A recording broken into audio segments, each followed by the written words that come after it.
My question, I guess it's more of a musing that I've had for a long time, is about this whole idea of intention, the power of intention, will, manifestation, and the idea of choice.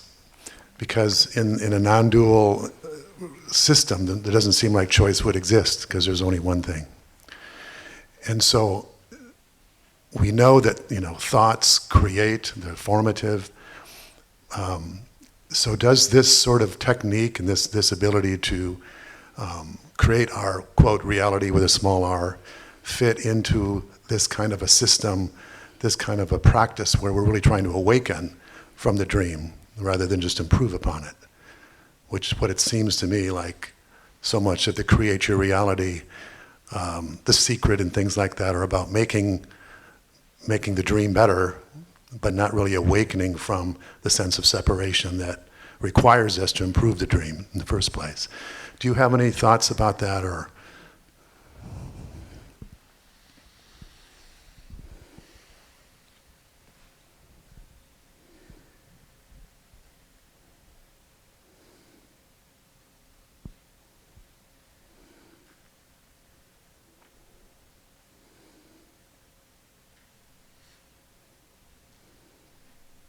Well, I agree with you that the New Age community has appropriated the non-dual understanding, such as they understand it, and use it to aggrandize the separate self.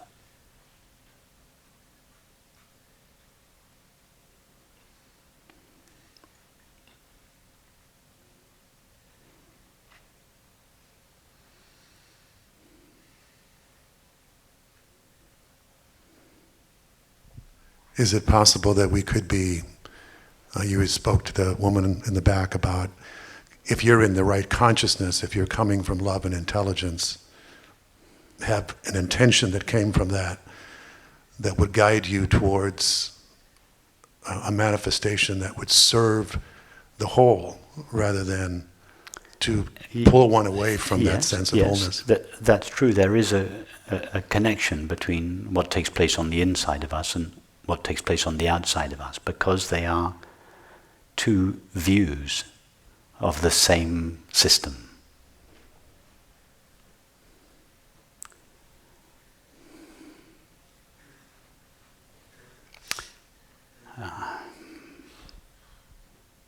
Let's go back to Mary and Jane. Mary dreams the entire world inside herself, and she sees it from Jane's point of view. So what Jane sees as the world is in fact what Mary's mind looks like from the point of view of a separate subject of experience. In other words, what we are seeing here is the inside of God's mind. The world is what God's mind looks like from the perspective of a separate subject of experience in that world.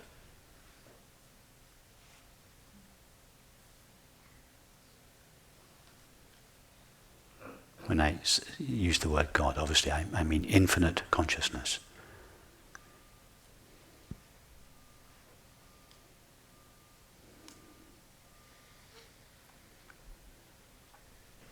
And the way, in other words, what we are seeing now, what we are experiencing now as the world, is like a cross-section of God's mind. And that cross-section appears in a way that is consistent with the limitations of the mind through which it is known. Are you with me?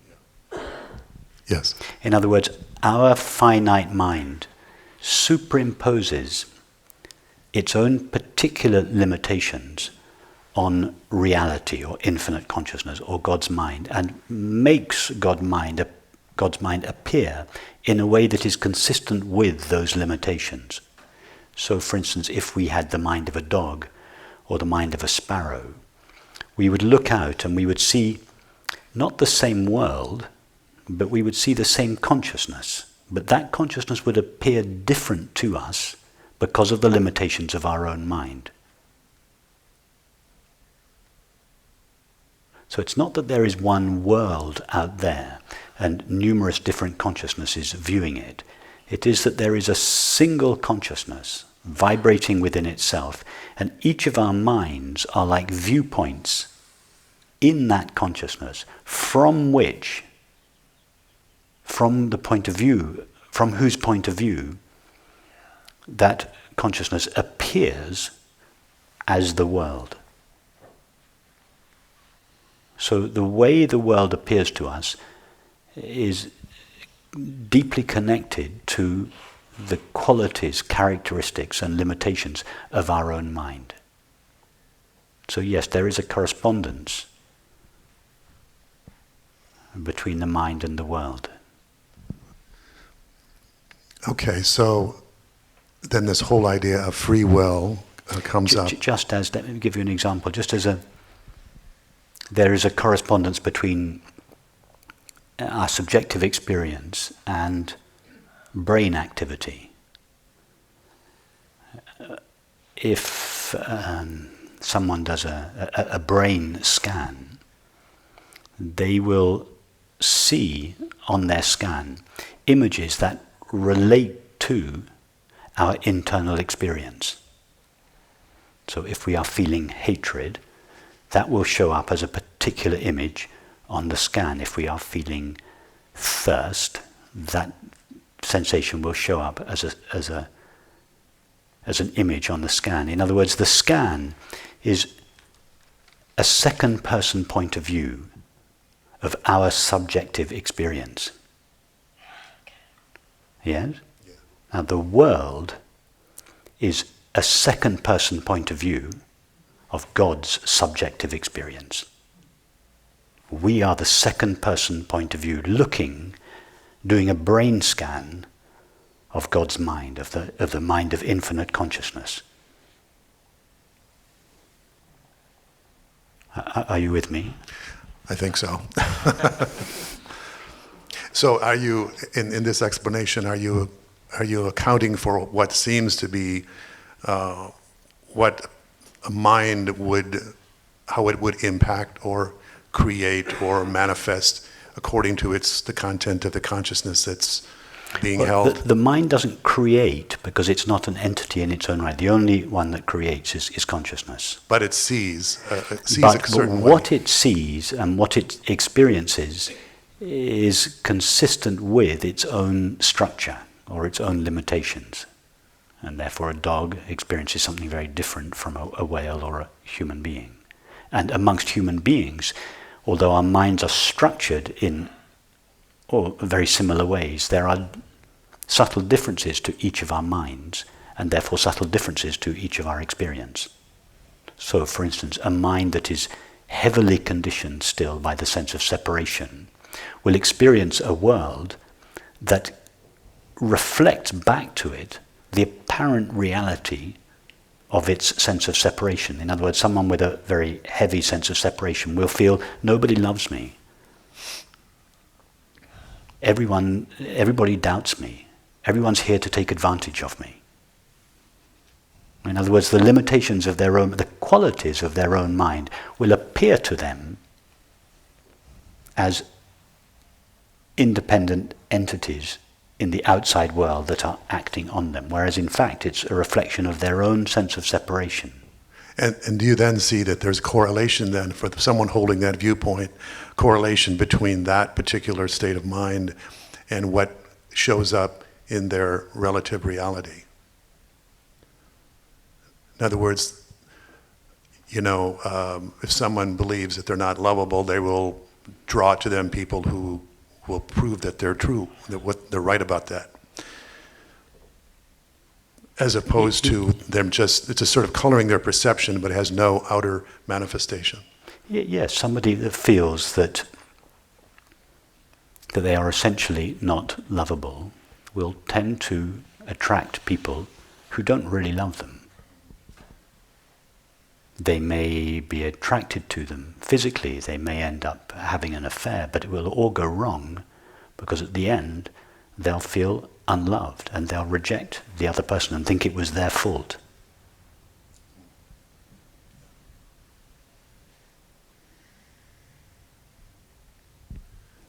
Can you say something? If someone wants to take the mic, just grab it. This is such an important topic for me personally. I hope others as well, because it seems like a dichotomy, especially in the spiritual arena right now. So this idea that we think we choose a particular choice that appears to be a choice, that's not actually true, because if in a non-dual environment there's no such thing as choice, right? There's choice, but there isn't an individual chooser. Right. So there isn't a chooser. So they're what we would consider taking credit for making a choice is erroneous. Yes, taking credit for anything, and indeed taking the blame for anything, is like, to borrow an image from Jean Klein, it's like the clown that comes on after a performance and takes the applause. So the performance finishes, the curtain comes down, the clown comes on and bows, and everybody claps him. The clown feels, I did it all. He wasn't there during the performance. That's the separate self. The chooser, the performer. But somehow we have it, yes, we grok it in a way that we think that we do you're that. You're right. And we feel we have choice, we have freedom, for good reason. And that is because Mary's mind is free. Mary could have any dream she likes. Therefore, but she limits that freedom when she chooses to be Jane in London. She could have been Claire in Paris, but tonight it was Jane in London. Okay? So then she overlooks the infinite free nature of her own mind. She contracts into Jane. And with that contraction, Jane feels cut off from the innate peace and freedom and full contentment of Mary's mind. Therefore, Jane feels she doesn't feel completely free, but she feels that she has freedom. And the freedom that Jane feels is an echo of Mary's absolute freedom in her finite mind. So Jane feels, well, for a start, Jane loves freedom above all else. And she feels that it's her birthright. She doesn't feel that freedom is something that she should have to earn, or that freedom is something that some people should have more than others. She has this innate sense. Freedom is it's my birthright. It's everybody's birthright. And she's right, because she has an intuition that the limited freedom that she feels is an echo of the absolute freedom of Mary's mind reverberating in her mind. So each of us feels, at least to an extent, that for a start, we all love freedom. Is there anyone here that doesn't love freedom? All people love freedom. All animals love freedom. But we feel that our freedom is limited, and rightly so, because our minds are limited. So the freedom we feel is an echo in each of our minds of the absolute freedom of consciousness. So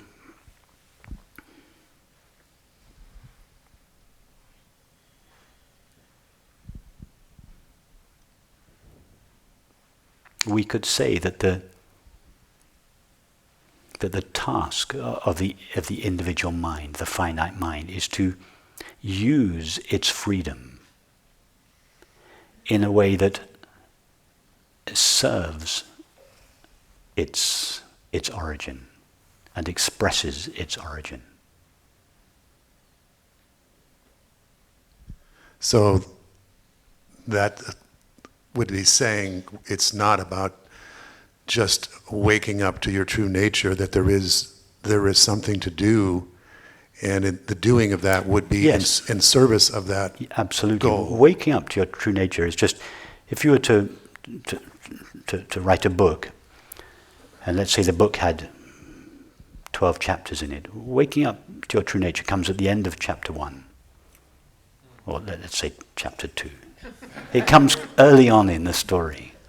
There's so much more to be done after. Waking up to our true nature is just the beginning. A beginning of a new life in which we still think and feel and act and perceive and relate. We still have desires. But our thoughts and feelings and our subsequent activities and relationships are now no longer in the service of the sense of separation, always seeking happiness for itself and trying to protect itself. The thoughts and feelings and subsequent activities and relationships of a mind that is becoming free of the sense of separation are now in the service of intelligence, love, justice, peace, etc.